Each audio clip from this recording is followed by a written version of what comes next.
show, and we have got plenty of exciting news for you. Today's quite a few interesting stories, a few about cars, a bit about Grand National, and a bit about somebody that's a bit of an achievement. So I hope you are all well. And I'm going to say about just in case anybody goes later on, and I don't leave it till the end. And next week I am not doing the news due to the fact that I am away. And I know usually if I can't do the news, I try and do it on a Saturday at 6:30. And I know usually if I can't do the news, then I'll change it to a Sunday at 6:30. But next week I'm away the full time. Oh, Tracy's saying hello. For some reason it says nobody's watching, but I've clearly got Tracy. Oh no, it's gone up. It must have been a glitch. Anyway, obviously listens to me now. So I am going away. I'm going on a very exciting little trip. It's just sort of like it's residential, and it's very good. I've been on quite a few residentials in my life, and they are very, very good. So I can't miss it. But I will be straight back the week after, which will be. So not next week, but the week after. I don't know the date of it. Well, actually, I do know the date of it. It'll be the 20th I'll be back. Actually, for some reason, I know the date of that. And the reason why I know the date of that is because of on the Friday, the day before that, is my premiere of my new show called Doris, which is not a show, it's a music video. But it's a very, very good music video, and I've done a very good job of it. I've actors and everything. It's been a very, very big production. So you're going to have to go watch that. So it's going to be a premiere. It's going to be on the 19th at 6:45. Doors open and doors close at 7. And it's in Morecambe at West End at the Playhouse, and there's going to be quite a lot going on. I mean, yes, Tracy's coming, but I can't wait, she's coming, and so is a lot of my other followers. So what's going to happen is there's going to be a live band. They're going to show the production, so the film on a screen, and then there's also going to be showing Alien, the musical. So you might have heard of Alien. It's like a really old horror film sort of thing, and the West End Players, they changed it and they made it into a musical, and they performed it live. And the owner of the place, who's called Matt, he filmed it all, so it's going to be shown. I am actually happen to be in it, so you can actually watch that as well. I know so there's going to be a few nibbles. I'm going to make some chocolate brownie walnut cookies. I might do the walnut, it depends, because I know people have nut allergies, but I'm going to consider that. I'm going to make some rock buns, and then I haven't decided what else, but I think my mother was thinking of doing some sausage rolls and some quiches, so very exciting, and also have obviously our live band. So there's going to be quite a lot going on, so you can come to that. It is ticketed, but it's donations on the door, and all the money goes to the Playhouse, which is a community-run theatre. And if you pay over £5, then, believe it or not, drum roll please, you get a free CD of mine, because obviously I produce music, hence the reason why I'm doing a music video of Doris, which is very exciting. So you can go watch that. Yes, and I also, another thing that I need to tell you before we start the news is I'm changing the news from 6:30 to 7 due to the fact that the nights are getting lighter and a lot of people will be out, and also, like, for example, right now it is fully daylight. So I feel like it's sort of an evening thing. So I'm changing it to 7. So not next week, because obviously I'm off. The week after that, it will be at 7. So you need to remember that, because of, I just think it's better. I'm going to move with the times. So when it comes to winter, we'll go back to 6:30 because it'll be dark. So should we start with the news? Yeah, Danny says hi. Hello, Danny. Tracy says hi. Hello, Tracy. Neville says hi. Hello, Neville. And Keith says hi. Hello, Keith. And Tracy's excited about my quiche. Oh, you're going to have to do it now. Oh no, if Tracy's going, I'm going to have to do it. Yeah, you'll have to make it She'll now. start baking. Off I go. Do you have anything else I can recommend baking? Because we're thinking like 5 things. I mean, like a lot of it, like sense cookies and stuff. I suppose it's sausage rolls and quiche, but I still need sort of like one thing, maybe. You know, come try and make my own breadsticks. I don't know how I don't know. We're pushing it with breadsticks, I think. I could try and pull out my hot cross buns. Maybe not. Those are the best, really. Yeah, I love doing this. Anyway, we're going to start with one of the easiest stories. Should I say about last week? Because then that finishes it. Oh, I forgot about that. Yes, so somebody said about the fact of last week about Windermere, because we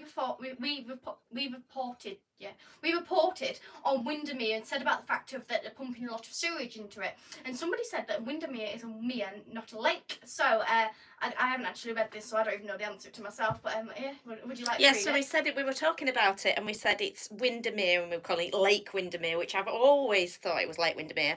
And somebody commented a few times saying it's not a lake, it's a mere. So I googled it, and it said on Wikipedia, Windermere is a ribbon lake in Cumbria and part of the Lake District. It is the largest lake in England by length, and it says the word Windermere is thought to translate as wind and or Vinand's Lake, So according to Wikipedia, it's a lake and not a mere. So I thought, because the people on last week that obviously were there didn't know, or said, some said a lake, some didn't. So I thought, well, I'll Google it, and that's what it said.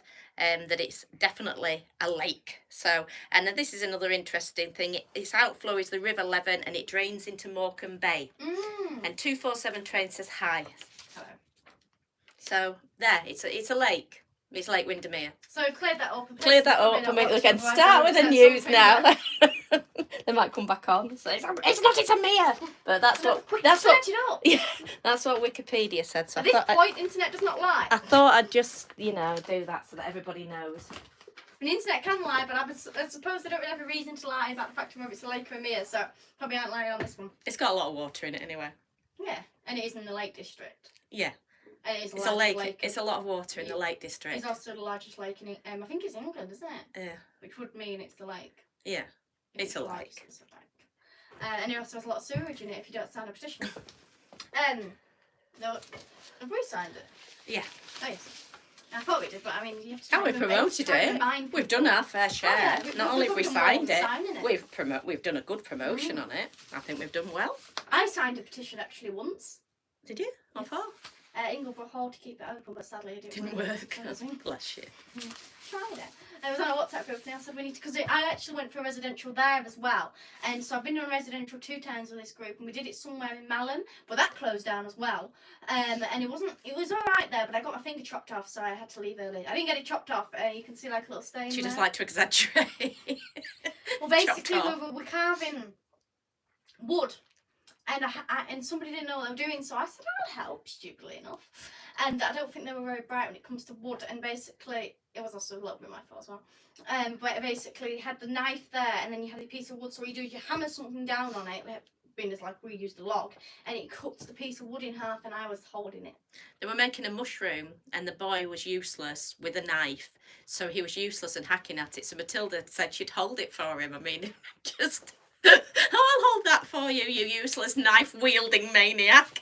And funnily enough, luckily, she only just got a cut on her finger. Never mind her arm being removed. Seriously. When we went on the next residential, I was talking to my friend, and I was sort of like, I don't know, like talking away, and I sort of said, I mentioned it earlier, and I said, the person stood behind us is the person who did it, and she's like, oh.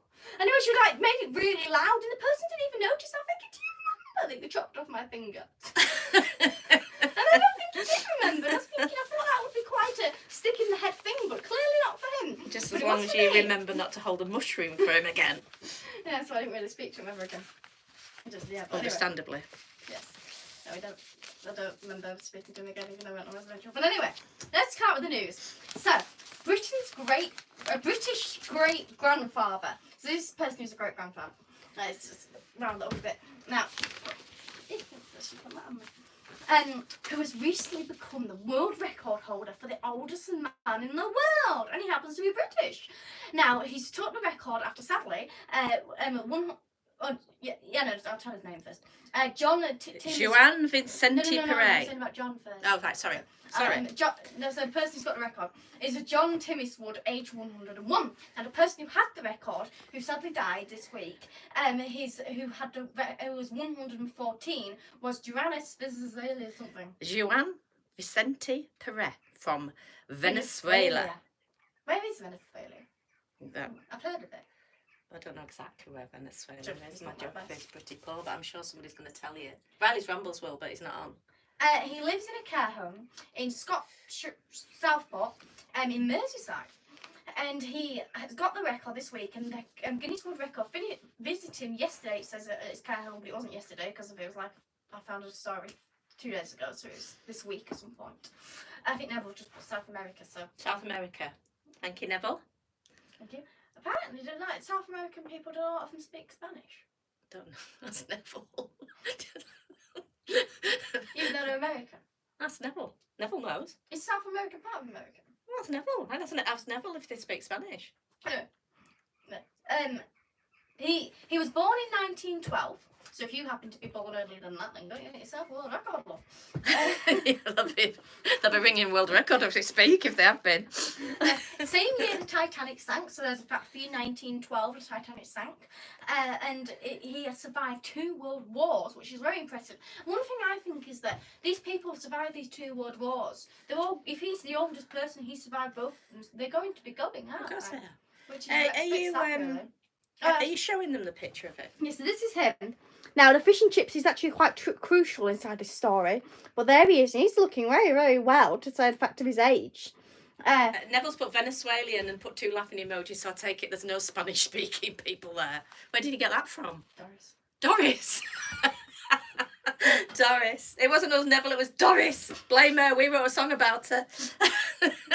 Naughty Doris. Now, he's met Elizabeth twice, the Queen. Said the Queen is easier. Twice, and was bought and sent a birthday card from the Queen and the King, but both of them. And he also on August the 2nd, he's going to turn 112. Yes, 112. And he says that why is that so? Wedding. He says the day of his wedding to what's it called? Baldwin Tinniswood in 1942 was his most precious memory. They met at a dance during the war and were married for 44 years until she unfortunately died in 1986. I think if you work it out, she was in her 70s then, all that time ago. And he retired in 1972 after a career with Royal Mail. And he says that you have to keep moving. You can't just sit inside a chair all day. And that's what keeps him young. You have to keep moving, you see. And he also says one of the most important things is the fact that he has a fish and chips every Friday. He says that's what's kept him young. And he says that from his 80s, he hasn't really noticed much difference, as he's been looking forward to his fish and favourite meal once a week at the fish and chip shop. And yeah, he just has been, to say he's 111 and he hasn't noticed much difference since he was 80. He's obviously very perkier than me. But the thing is, I suppose, yeah. Well, no. What do you mean, yeah? No, Cheeky cow. He's doing very well for himself. He's lucky, you never know, might be running the Grand National or something. Yeah. Well, shall we move on to the Grand National? Now, obviously, it's Grand National season. Now, sadly, I suppose you could do this if you wanted. What? I'm not on next week, and I suppose Grand National is on the same time that I would be on. Not at the same time I would be on. It's at 4:15, but it's on the same day. So you could go watch the Grand National. Now, because I want to ask you a lot of questions here. For starters, do you watch the Grand National? Do you agree with it? So, I mean, there's the fact of I know a few people, think it's great, and some people think, horses and stuff. So, what's your opinion now? I'm going to say a lot of things about this. A lot of things. GCR supporter says, hi, Matilda. Hello. And Tracy says, fish and chip Friday. Do you have fish and chips on a Friday, Tracy? I know a lot of people do. What is it like? And Neville doesn't know about the Spanish. Oh. So we can't have a go at Doris yet. She might be right. Oh, I might have misheard her. Yes, she might have said, they speak Spanish in Spain.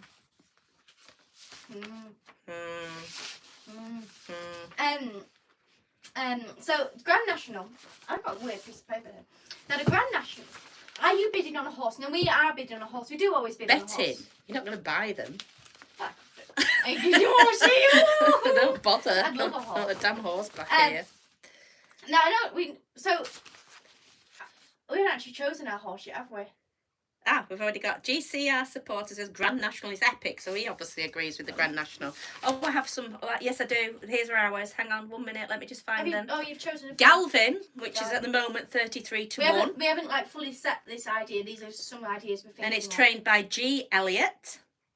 It doesn't say the jockey. I hope he's got a jockey. The horse is most important, really. Yeah. And Delta Work, and he's trained. He's trained by G. Elliott as well. I'm positive he was on last year. He's training both of the ones you've chosen. You better win then. It's not to be underestimated. Will this be his year to shine?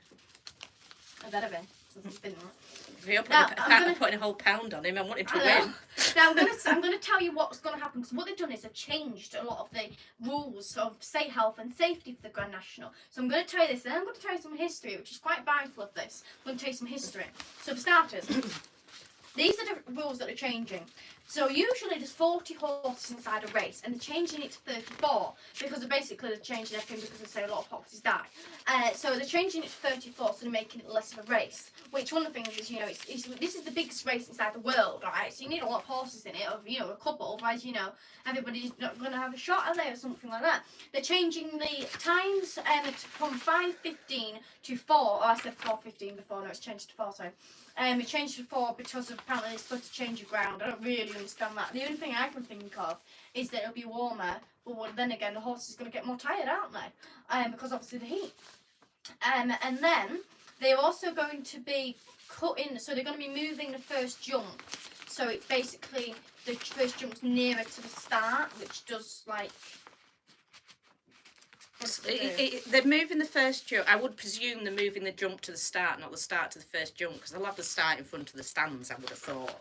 I've never been, but I would have thought.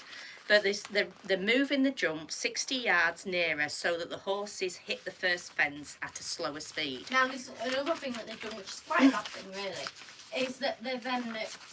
So when you watch Grand National, the horses, because there's a lot of horses, they all move before they start. So they're all walking round. So they'll go to the front and they'll twist them around and go to the front again. Because of, what you got to think is a horse, it has such full, what's the word, energy. Fit. Well, they're the fittest horses in the world, aren't they, to run that? So they're absolute. The trainers have got them. What's the word when you. The hot-blooded. Adrenaline. Yeah, the adrenaline, the hot-blooded, so they want to be moving. Yes, you have to keep moving. And also, if you just start a race, you're not going to just suddenly go away. You're going to have to, getting yourself ready, aren't you? Which is exactly what they're doing. And what they're doing instead of change is to a starting race. So basically, a standstill. So basically, they're all stood still, which seems very, very stupid. And also the fact of they're going to struggle to get them still as well. Which you might see don't they actually, sometimes they do have them still, not in the Grand National, but in other races. No, they don't. They have it like moving up, so they have the rope across. Oh, yeah. And then they all walk round, and then they give them a warning so that they're all ready, so that as they're walking they're walking in line, but they're moving, and then they lift the rope. And that's for the exact reason is you will not get 34 horses to stand still. You just won't do it. But also, some horses like to back run, so they don't like to forerun. So the jockey, using their brain, will think, right, well, I don't need. I've got 4 miles to sort myself out. I don't need to be at the front. I can be behind because this is what my horse likes. So it's health and safety gone mad, hasn't it?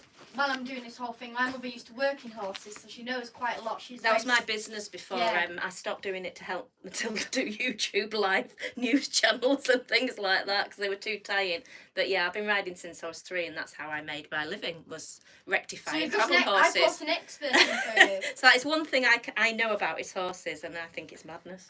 And also what they're doing is, I'll tell you this first. So who's the person? Linz or something. Oh, you'll have to move your finger. I can't read it. Zulika Varma. She's Aintree. She's clerk of the course at Aintree. And she's calling for the fact of them being cut to 30 because she says it'll reduce the fact of them. They're wanting to. So she's saying no. Oh, right. No, she doesn't want them to 30 because what she's saying is, which is obvious, that if you keep reducing the horses, they're going to go faster. Yeah, which is obvious. But also the fact that she's not her. The people are saying the fact you reduce horses, the less casualties. Of course, but if you knock off 10 horses, you're not going to have as many dead, are you, buddy? It doesn't matter. But the thing is that they don't actually, which we're going to get to inside a minute about the fact of the deaths. It's actually not what they're saying is. We're building to something. We've been doing proper research, haven't we? Like proper researchers. Now the RSPCA say we look forward to seeing this. That's a big word. Announcement pave the way for further changes. So what they're saying is that this ain't gonna stop. Yeah, so they're happy. The changes are okay, but they want more. So basically, what they want is no fences, 1 horse. Not racing. Not racing. They just want to cut it all. So they've said it in their bit that they're not going to stop. Which you could say, oh, well, the RSPCA is supposed to help the animals. But the thing is that you have to think possibly could happen is, for starters, it's great publicity for them, because obviously it's the biggest race. And it makes them look like they are doing something instead of the fact of going out and saving that little dog over there. Because obviously it's a big thing. Which dog? Well, instead of going out and making... No, I'm joking. Thought we had a dog. Saving the little dogs. They're going to a race which already has all the safety things anyway. Yeah, it's going too far, and I'm going to prove it in a minute. I can't wait for my moment. This is my moment. So I'm going to have my lovely mother read out these very important facts that you need But nobody's to know. commented. We've had 2 people comment. 247 Train says, I like your races personally, so obviously like horse racing. Is there anybody that doesn't like horse racing and thinks that it's cruel? So they obviously say it's cruel, obviously because of the death of the horses. So what happened was in 1989, there were 2 horses that died in incidents at Beecher's Brook, and I don't know if anybody knows about the Grand National, but that's the really famous jump. So from 1989, they decided to start doing the health and safety on it. Now from 1989 to 2023, which was also obviously the last race last year, 28 horses have died since they started to put in new safety measures. But if you go back prior to 1989 and you go back the same 34-year period, so that's 1955 to 1989, only 19 horses have died, and I've included the 2 that died in 1989 that started the health and safety measures.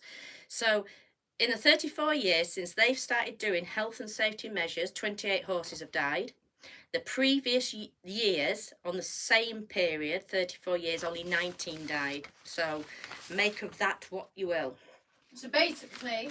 So can I just read this bit because it adds on to it? Oh. So I've read this bit as well. So I read this after I worked it all out because I thought I'll do a bit of research into this for the news. We'll do a bit of research. We'll look slightly professional and have a go at being looking professional. But it says here, so this was after I'd got all this information, and I worked out all the information of how many horses had died. So I'm going through, and the only bit I couldn't get was 2010 to 2013.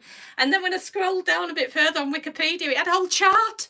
So I've been going all around going, right, so many horses died here. So, and I'm adding them all up and making all this it took me ages. And then I only went down another page and there's a chart on there that tells you every as simple as anything. In fact, show them that. Wherever it is. It shows you how they died, and I've been taking ages trying to work it out. But if you look there, there's can I see that? There's an old chart. Let's get it. This is the recent ones. So I was getting all that information, and then it's as clear as anything. But the horse racing community, and it says most notably Grand National, such as Ginger McCain, who won 3 times with Red Rum and once with Amble Out, Bob Champion, who was the one that won on Old Ity, they say have argued that lowering of the fences and the narrowing of ditches, primarily designed to increase horse safety, has had the adverse effect by encouraging the runners to race faster. During the 1970s and 1980s, the Grand National saw a total of 12 horses die. In the next 20-year period, from 1990 to 2010, this is when the safety measures started being brought in, when modifications to the course were most significant, there were 17 equine deaths. Now, you might think there's a lot there, but this what you got to think is this is like 150 years over that. Now, somebody here says they suffer. So we've got somebody that does agree. As usual, the further you go up, the more corruption there is, and the horses always suffer in the Grand National, so they're obviously against it. But well, also, I'll just say loads of points here, really. I'll answer that question in a minute. But inside simpler terms, but I'll say it is. I mean, I suppose you probably got it from that, but I was going to go do it anyway, so I'm going to go with it anyway. I suppose what it is the fact that horses, since they put health and safety regulations in, more horses are dying, aren't they? Which seems a bit, weird. But it's what people do say it's cruel, like you're saying, which I suppose there are points to it, but what you've got to think as well, the horses do actually enjoy it. I mean, I said in a video once, you had a horse, it got so excited for a race that it got tired, A lot of these horses love running. I mean, you're saying about another horse you had that, in fact, when it was going, you just had to let it go because it was just, a lot of horses do actually just love racing. I've raced harness racing, and I've raced jockey racing, and if you've got a horse that doesn't want to race, you ain't going to win a race. I had one, and it was so unbelievably fast, and it was so fast off the start line, it liked that, but it didn't like it when it started to tire. And there was not even the best jockeys in the world that make their living out of this will tell you you cannot get them to go. You might be able to get them to gallop round with the rest, but they're not. If horses that are running want to run in a race, they want to run in a race. Which I suppose you can think about it. If these horses really want to run, which they clearly are, you know, I mean, You will get them not to. You can get them over the fence. But the fact is, you can clearly see that they, you know, they go in, they're running the race, they're winning. Then obviously that actually means that they're the horses that enjoy it the most, isn't it? Yeah, I think they obviously enjoy it, but the argument I'd say now is, has the health and safety gone too far? Because prior to that, there's deaths in everything. With humans, when they do extreme sports, everybody like dies. Rally driving and stuff, and even driving, you know, like you walk out the door and it's a bit windy, you could have a brick flying, you know, probably not bricks. Eventing, horses die. That can fly into your face, you're dead. You know, things happen, but the thing is, also it's a full massive big industry. What you got to think is these horses would actually be alive if it wasn't for the fact of running, because you wouldn't produce as many horses, would you? You know, you wouldn't have as many horses if it wasn't for the racing. You know, so what you got to think, because these horses having the best food. They're dying all sorts. So the thing that I was saying was, with the health and safety, going back to what the actual thing was, has it gone health and safety too far that it's actually now detrimental to the horse's welfare? Which would, if you look at the figures, it would suggest that. And you've got two complete experts. I mean, Ginger McCain, he won it 4 times. He's an expert. Bob Champion was obviously an expert jockey. And they're saying, yes, it is. It's gone too far. And also about the fact of cutting the horses, you rang one, didn't you? I did what, sorry? You rang a horse trainer. Oh, yeah, I spoke to a horse trainer today. Unfortunately, because of the number drops down, because they've dropped the numbers from 40 to 34, he's got a horse now that's can't run. Because the outsiders, obviously, they've got less chance of coming in. They want the best horses, obviously, 1 for the best race, and 2, obviously, to make it as good a thrilling race as possible. And he can't get his horse in. But the other thing they've said was, when they lead them round the parade ring at the first, they're going to stop that, the grooms leading them round, because to prepare the horse mentally for the race. I can't see how that would work. No, it doesn't seem to make sense. That doesn't make sense at all. Only thing I can think of, well, no, I can't think of anything actually to fight their argument.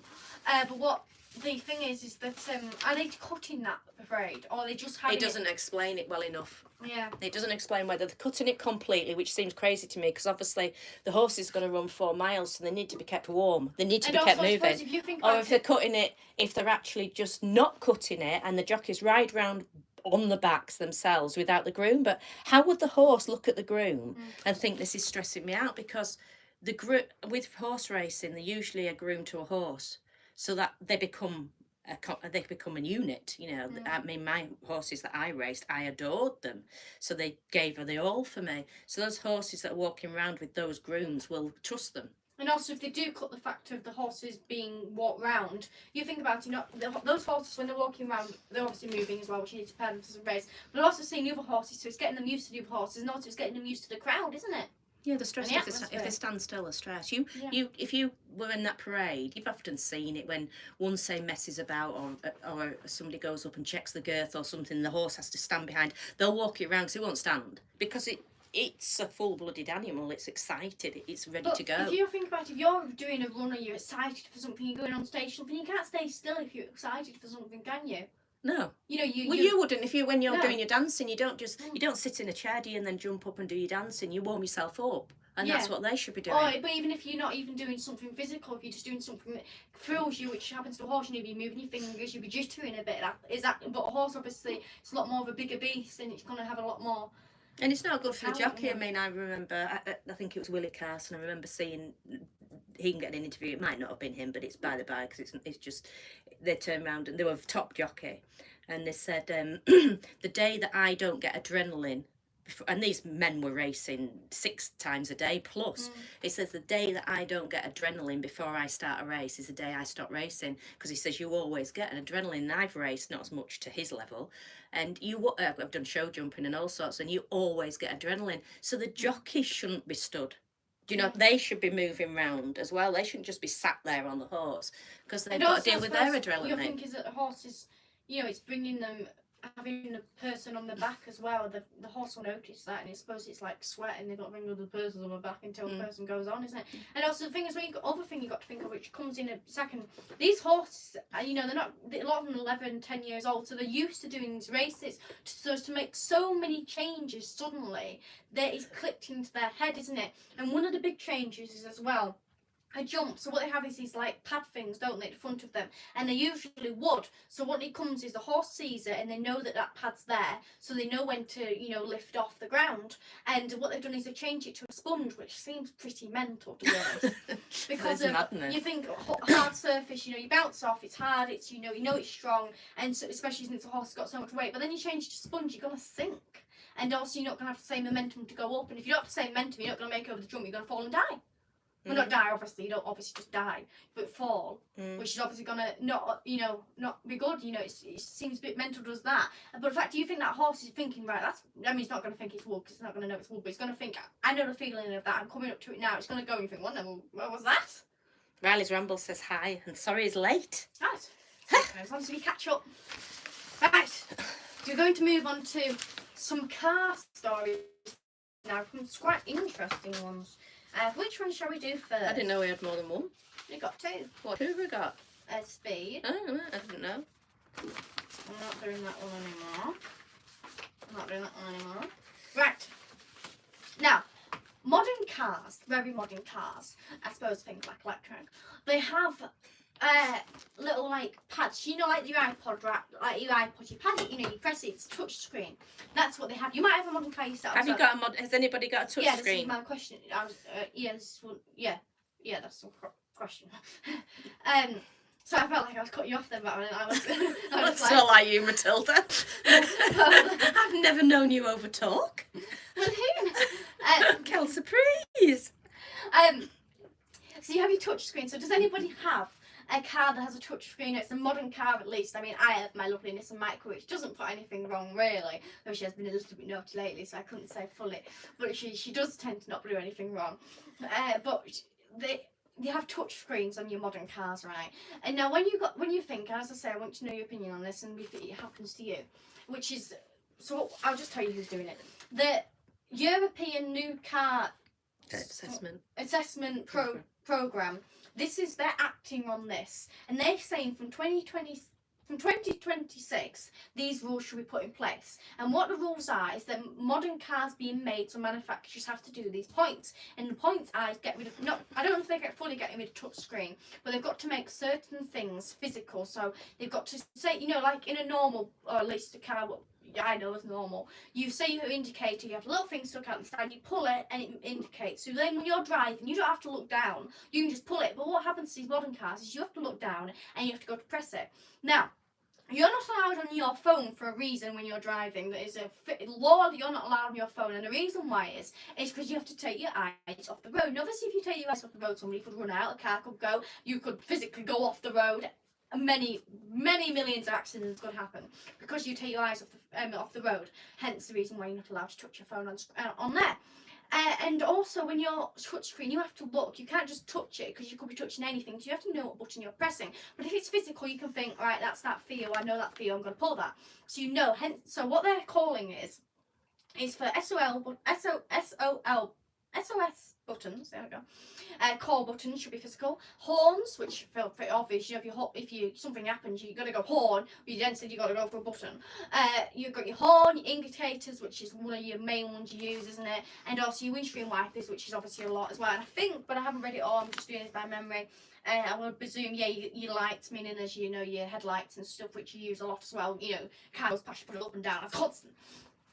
So when you talk to a touchscreen, I don't have one of these, so I want to know your opinion. Do you? Well, they have done. 2000 says Train says it does have a touch screen. So he has a Tesla. How do you deal with that? Is it easier than, and do you have to take your eyes off the road? And I think somebody else said it. Yeah, Riley's Ramble says he has it on Fiesta. So do you have to take your eyes off the road? Because now what they're saying is, by January 2026. If you have a touch screen on the cars that are manufactured, they won't give the cars a 5-star safety rating. So that's obviously they're getting rid of the touch screens. So what do people think? And I know a lot of people, I mean, as I said, I don't have one myself, but I know that I think you have to like lean, which obviously it's also, I suppose you could lean and, you know, knock your wheel as well. But you got to lean, which obviously takes more time. And also, I don't know, but I'm assuming this, but I feel like it is right. Do you have to go into a file to do it? You know, like a certain section. They know the set. Riley's Ramble says same with sat navs. James Hardy says, have you seen Tangier today? No, we had to go to an auction. There's an interesting video that she's done. We'll talk about it in a minute. But we had to go to an auction. And did I say it? Yeah, no, Riley's Ramble says voice control is quite common on modern cars. So is that not a touch screen then? Is that Riley's Rambles? Is that not a touch screen? Does that mean that you don't have to touch it and you just do everything by voice? So what happens if somebody else talks in the car? That's what I was trying to say. I haven't really heard that, but I would presume common sense wise, is the fact of starters you could say, oh look at that, I don't know, that they've got the lights on and then your light goes on. And then what about if you have like, for example, I do have a speech impediment and you think, oh god, I can't say that word. Right, just hang on, we've got one name 247 trains, hang on. To indicate in a Tesla, you just have to tap the lever down like normal cars, and the only real thing to get your eyes off the road is Spotify. Tracy's put, not if it is good by me. So yeah. So anyway, so the point of the story is, if you've got a car with a touch screen, they are then saying they're not going to pass. It has 5-star safety rating. Now I'm not saying this, I know nothing about it. It's for you lot to look if you've got one. I don't know whether that'll affect the insurance, because that's obviously new manufactured cars. But then if they build up this thing that touch screens are dangerous, they might say, right, if your car got a touch screen on, yes, your insurance is through the roof. Nobody said that, by the way. Just have a look for yourselves. The reason why so many modern cars have touch screens is because it's cheaper. So you don't have to, produce buttons, you don't have to style the buttons, you don't have to put colour onto them or put little lights into them, make little separate things. All you have to do is one screen. So basically you're getting a car that's actually not been had much thought into it and has basically been cheaply made, because basically all they need is a screen and then just put a piece of plastic as a dashboard and then you're done, but no actual architecture. The reason why they've been doing touchscreen is the cost, keep cost down. Yeah. Riley's Ramble says, no you don't, but it's limited to minimal operations. That's with the voice. Yeah. And then he's put, to be honest, it is a little risky using touchscreen. And Raymond Legg says, I like your car show video, Matilda. Somebody rang us today, didn't they, and said it was the best car show video they'd seen. Yeah, sadly there was somebody else we filmed, but they couldn't be on because of the sound just went a bit bad on it. So he happened to be friends with them, so he just... And they said that the organisers said we'd done wonders for the show. Wonders! The organisers we keep trying to find them. So there was a certain place, we keep going to speak to them, and then they weren't there. So I don't know, I can't remember. Paul. Yeah, Paul. Is Paul there? And I go, oh no, he's just potted off there, and we'll keep going back, but we never got to meet him. But that was a very, very good event. So yes, what were your opinions on that? Do you have any opinions? Do you just not bother? Oh, I've got one. Oh, there we go. Miami Rose says, I think they are way too distracting for driving. Well, I do, but I've never driven one, to be fair, but I don't use my phone on the car. I don't, because I don't use my phone even though you're allowed to have it. Yeah. Do I? I don't use. No. I think it's all too distracting, to be honest. Yeah. But yeah. So. And next. Speed limit. So now we're sticking on with cars. Now this is a headline on something that I probably should know, but this is a headline. UK motorway speed limits are being changed in being increased to 100 miles per hour. So the speed limits are going up now. Who's doing this? What's happening? Well, it turns out it's just a petition. So it's not actually getting changed, it's just a petition. It was definitely a clickbait thing, and I can't remember which it was on. But this is what it said. You'll be able to see it on Google if you're Googling. It said, UK motor speed limit could be increased to 100 miles an hour to reduce congestion. And I thought, oh, that is such a clickbait headline, isn't it? Because I clicked on it to think, oh right, okay, this makes a good news story, and actually it's some lady doing a petition, which we could all do now if we wanted to. No idea how many signs it's actually got. But what's happened is that there's this petition now. Obviously we want to know your opinion on it. Do you think it, bringing up this topic, do you actually think it should be changed? Do you want it slow? Do you want it faster? Do you not usually like it the way it is? So she wants it to be changed to 100 miles per hour. So she says you have the time to sign this petition till June the 13th to put your point forward, reply to it. And she says that it's one minute it says it's 60-year-old rules of the miles, and then one minute it says 58, so I don't know. Who it's about, that's not much difference, is it? When the speed limit came in, shouldn't they? And But she also says for dual carriageways to be changed to 80 miles per hour. So now the national speed limit at the moment is 70, and I think that goes for dual carriageways as well, isn't it? Yeah, 70. And which is obviously like, you know, 30-mile increase. And she says the fact of that cars nowadays have faster brakings and they have adaptive cruise control, but they haven't counted for the fact that people got pressing the push collision push avoidance systems. Yeah. And now, if this gets 10,000 signatures, it gets, so this, I think this, I don't know if this just goes to, I don't presume it goes for this, just this petition, I think it probably goes for the rest of them. If it gets 10,000 signatures, it will go, the government will respond to it. And if it gets 100,000 signatures, the government will consider it being debated. So I don't know what happens after that, because even if they consider it and they do have it and it gets debated, then, I mean, they could just say, oh, what do you think of that? So they're not really good. Anyway, done. Well, they've got to question it. So they've got to put it out there. So if you can get it, so at 10,000 they've got to respond, so they've got to say to you. But if you get 100,000 and you're doing a petition that, say, was really serious and had a chance of getting through, I don't think this has got a cat in hell's chance, but I might be wrong, the world's mad, isn't it? So if you've got a petition that's actually got a good chance of going through, you can get, obviously, the media coverage and everything as they're debating it in Parliament. So it is a good thing. It has once already been in 2021, but they rejected it. Yeah, but did you see what they put? I don't know if I've got it. It was just like, I think this. Is it? Do you want this? No, it's not that one. I don't think I got it. I had printed it off, and it was sort of like, I think the speed could be increased because I want to go really quickly. You know, it was rejected because there was nothing. There was nothing that said anything for any reason why you'd increase it. But some point has to be made about it is the fact of, for starters, drivers are getting too slow nowadays. And I don't mean by the fact of that, you know, they should be driving at 100 miles per hour. I mean by the fact that they're not even going up to the speed limit at the moment. I mean, you go on the roads nowadays, they're just like, you know, 10 miles per hour. And I'm thinking, seriously?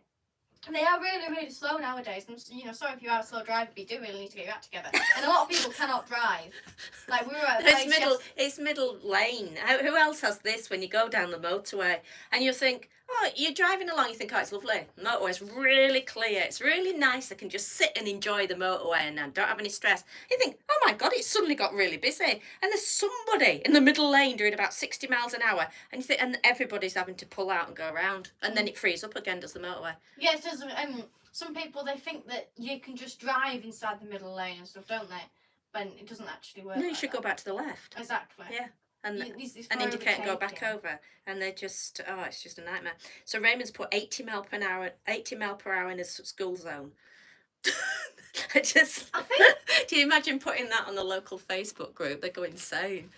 When they're asking for a 20 mile an hour zone around Bentham, and if you put that on the local page for a joke, Raymond, they'd probably shoot you. Yeah, they'd taser you, come around and taser you. 247 train said it should not be changed, so he thinks it should stay at 70. I always thought it was 80, not 70. So Raymond had said 80 mile per hour in his school zone. Riley's Ramble says no, it shouldn't be increased. I think more 20 mile an hour limit should be put on minor roads. I don't think Riley's Rambles was on when we discussed that. We discussed that one time on here. Who agreed with 20 mile an hour zones, and I don't think you're on. I think I remember you not been there. And he says, yeah, I know, separate debate. And Raymond Legg says, who needs a collision avoidance system when you can just avoid driving, period? So do you not drive, Raymond? I don't know, I could cope without driving. It's independence. I couldn't cope. But also, the fact if you're travelling, say you're travelling past, and then, you best explain this one, but because you said it to me, but like if somebody just pulls out sort of thing, or you pull out. Well, if you're doing, like I said, my biggest bugbear when I go on the motorway, I don't think there's overly bad driving personally, but it's middle lane hoggers and you get them. So if you're flying down there at 100 miles an hour and you're allowed to do 100 miles an hour and that's fine and you're going all right, and then you just come upon somebody in the middle of lane doing 60, you've got to then avoid them, and that's got to avoid it. Everybody else behind you's got to act then. There's a massive difference between 70 miles an hour and your reaction and the time to 100. That's a hell of a difference. Motorways are actually probably the safest road. They actually are, like, I think, like scientists or something. They actually are the safest road, so why would you change the safest road? I think 75. Yeah, to be honest, I thought he was 80. I was a bit shocked to say the fact it's 70. I was thinking, what? You know, like, why can't we go up to 80? But then you've got 100 to 2 at screen. Oh, 100's ridiculous. You could it's have just so dangerous. 75 or 80. I think it's 75 or 80. But the other thing is as well that not everybody. She's taught saying, "Oh, cars have advanced," but not everybody has got these advanced cars. You know, yeah. And they all break down. Maury doesn't want to go that fast. When we were driving, it was really congested, so you're in everybody's space, aren't you? And then they were turning off left, and I didn't know this. And Billy turned off. This person in front was turning off left, and everybody was obviously getting too close. They were doing about 20 miles an hour, and they were having to because it was so congested. So this driver wasn't driving incorrectly, and they had to go to the left. So they indicated, and this car went to let them out, and then suddenly it just stopped. And I said to Billy, "Why has he done that for?" He says, "Oh, it's an automatic braking system. It just stops like that on those cars." So I thought, well, yeah, if you're doing 100 miles an hour and you do it something else, another car could just do that, and they've got somebody coming 100 miles an hour behind you. It and just isn't the time to react. 100 miles an hour and your car does that, which, to be honest with you, probably is another bit, but it seems pretty stupid. Automatic braking system, especially if it goes wrong, that seems really mental, actually. But also, if you're travelling 100 miles per hour and your car decides to do that, you're going for the window. Seatbelts, you know. So yeah, does anybody agree with 100 miles an hour? I certainly don't. I wouldn't worry if they made it up to 75, but 100. Right. Riley's Ramble says he wasn't on. I didn't think you were because we did discuss it. Raymond Legg says, I don't drive. I don't know how you manage. I just couldn't manage. Well, I was on a train. But we do live in a very rural area, and she does a lot of performing. So the train, the latest train from here is only early on, isn't it? At 8. 8. So we just couldn't manage. At 8 getting back. And Raymond Legg says, a blind pensioner is going to make a collision avoidance system redundant. They usually collide with every mailbox in the neighbourhood. Don't quite get that, but Riley Johnson says, I'm right in thinking that on German motorways, automobiles, there is quite a high speed limit. I was reading about this, and I might be totally wrong, but so check it out. But I think there is, but I think they have about 7 lanes, so that's the difference. We're only 3 mainly, aren't we? Sometimes 4. So I think that's obviously there's a lot less traffic, and a lot more lanes, so that would make it safer. Yeah, if there was like 7 lanes, I'd say 80. And they might train the drivers really well. Quite happily. So yeah. I'm cleaning up afterwards, since he's allowed to be on the work surface. So I had something. Oh, did you know? Yeah. Don't tell me then. Well, you know about it. It's not very interesting, but I just thought it'd be nice for them to see. Say hello. It's the pictures, and we've put the video on, but what we did today, so I thought they'd be really interesting. I won't show the video. No, just show them that as a picture, and then. Don't know why it keeps going out of reception there. Yeah, so I've done a video on it, and you can see the stuff properly. No, Zach. I don't think that's a good idea. I don't think it's like your best idea. No, so because you're going to knock it over, love it. Over there. So this was at Lord's Courtyard, and it's at all. So they're having a little sale. Now we've put a lot of things in there, hence the reason why we were out today. So we've got a few things in there. So you can go buy them if you want. We've got a few things from France. It's got a lot of signs, bench ends, and a lot of things that I can't remember them all, but there's quite a lot of things. You can just go try and buy them if you like. The cat's name is called Zach. Or Zacharias. Now, actually, I'll just tell you a little story. We have finished the news, but I'll tell you a little story. So have you told them the videos aren't? You've done a video? Yeah, so you can go watch the video. It's on a short, but it just shows you the stuff, because I thought a lot of our followers are into trains, so we just did a little video so you can see. Well, you might want to bid on it. Last week, somebody had a train knock over, didn't he? So Nigel Gresley knocked over. GCR. Dreadful. And I'll tell you a little story about my little angel here. What he did last night. So basically, like, the clocks have gone forward, haven't they? So I think he's trying to change his clock systems. Usually he's in for his beddy time, which would be like about 9ish, 10ish. Anyway, we came back and I hadn't seen him all day, and I couldn't find him anywhere. It was getting late, and I went outside to try and find him, and I couldn't find him anywhere. And I called absolutely everyone. I thought he might have got locked in places because he has done it before. So I've been shouting inside people's garages, going on to people's land and going, trying to find my cat. And I couldn't find him, and then I called Billy and said, I can't find him. Anyway, it was very upsetting. Anyway, he turned up, and I'm like, She came up.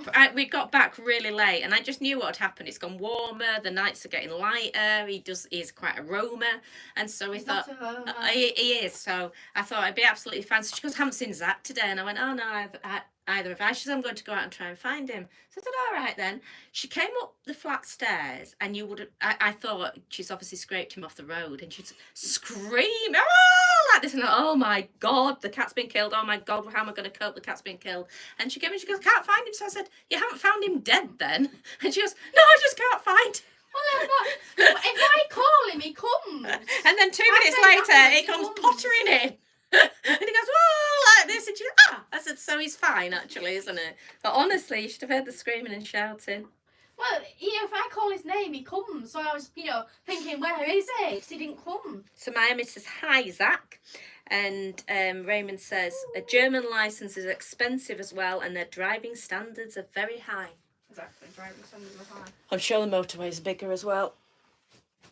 So there you go, all done. Well, That's it. thank you very much for watching this. Now, don't forget, I am not on next week. This is very important. But I will be on the week after that. Fresh back again, and it will be at 7 p.m. It should be on a Saturday, unless suddenly I get a car show or something, which I will tell you, and it just be changed to Sunday. But it will be on, and it'll be 7 p.m. And unless I forget myself, you will see me at 6:30, but I won't. So it'll be at 7 p.m. and until the clocks change again, we'll keep it at that time. So, night, Raymond. Tracy says, Zacharias. Thank you very much for watching. Riley's Rama says, "Cheers, ladies. Have a good week." Have a good week too. Have a good week, you also. And keep rambling. Keep putting your videos out of where you're going. I enjoyed the other one. Yeah, no, a lot of my followers do very good videos. Yeah. So, Tracy says bye. Bye-bye, And don't all. forget to send all your stories in. Oh yeah, please do. Don't forget to send in your stories because you can't get them read out otherwise. You can have your 247 Tracy says bye. as well. Bye. See you later. Say bye, Zacharias. Thank you. Thanks for watching. Bye. Send me some cat food. Bye. They don't feed me.